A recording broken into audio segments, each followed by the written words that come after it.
आज के बिहार में जीरादेई अभी भी एक छोटा सा स्टेशन है, लेकिन यहाँ के लोग शान से अपने सपूत को याद करते हैं, जिसने जीरादेई को बहुत बड़ा बना दिया है। गांव के इस घर में राजेंद्र प्रसाद का जन्म हुआ।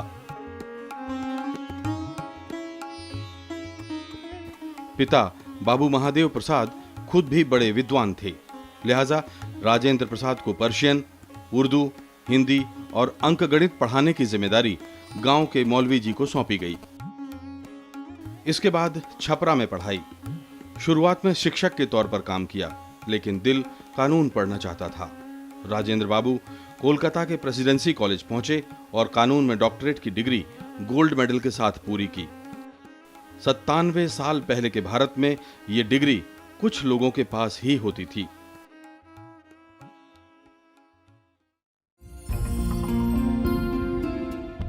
वकालत शुरू कर दी, लेकिन उन दिनों देश दीवाना था महात्मा गांधी का, जो अंग्रेजों के खिलाफ असहयोग आंदोलन छेड़े हुए थे।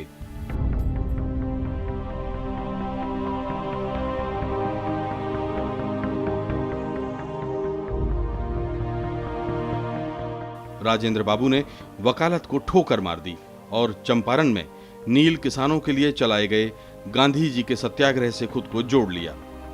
1934 आते आते वो मुंबई के कांग्रेस अधिवेशन में पार्टी के अध्यक्ष चुने गए। 5 साल बाद नेताजी सुभाष चंद्र बोस ने जब पार्टी के अध्यक्ष पद से इस्तीफा दिया, तो एक बार फिर पार्टी ने राजेंद्र बाबू को कमान सौंपी।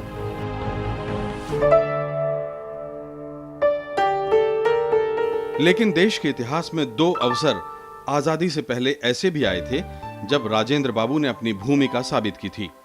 1946 में जब यह तय हो गया कि अंग्रेजों को जाना ही पड़ेगा, तो पंडित जवाहरलाल नेहरू की अगुवाई में अंतरिम सरकार बनी और जिन 12 मंत्रियों ने अंतरिम सरकार में शपथ ली, उनमें राजेंद्र बाबू भी थे।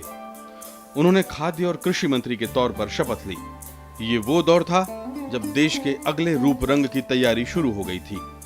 देश को चलाने के लिए एक संविधान की जरूरत थी। राजेंद्र बाबू को 11 दिसंबर 1946 को संविधान सभा का अध्यक्ष मनोनीत किया गया। ये जिम्मेदारी उन्होंने तब तक निभाई जब तक कि देश को चलाने के लिए एक नया संविधान नहीं बन गया। इसके बाद भी उनकी भूमिका खत्म नहीं हुई।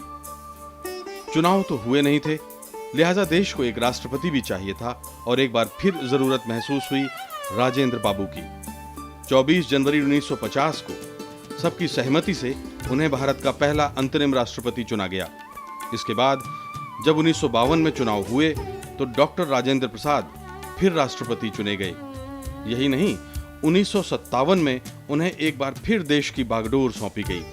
इस तरह पूरे 12 साल राजेंद्र बाबू देश के इस शिखर पद का मान बढ़ाते रहे। ये एक ऐसा रिकॉर्ड है जो शायद ही कोई दूसरा कभी तोड़ पाए। जब वो राष्ट्रपति पद पर थे, तो साल में करीब 6 महीने वो देश का सफर रेल से करते थे।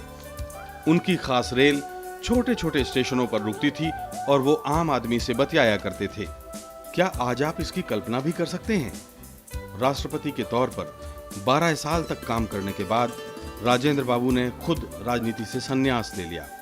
उन्होंने तय किया कि वो पटना में रहेंगे और दिल्ली के रामलीला मैदान में उनका विदाई भाषण हुआ। इस समारोह में लाखों लोगों ने हिस्सा लिया। देश तो क्या, दुनिया में भी इस तरह का कहीं उदाहरण नहीं मिलता। उसके लिए आप चाहे बधाई दीजिए या जो चाहे कीजिए, पर जितने त्रुटियां हुई हैं उन सबको क्षमा भी कीजिए।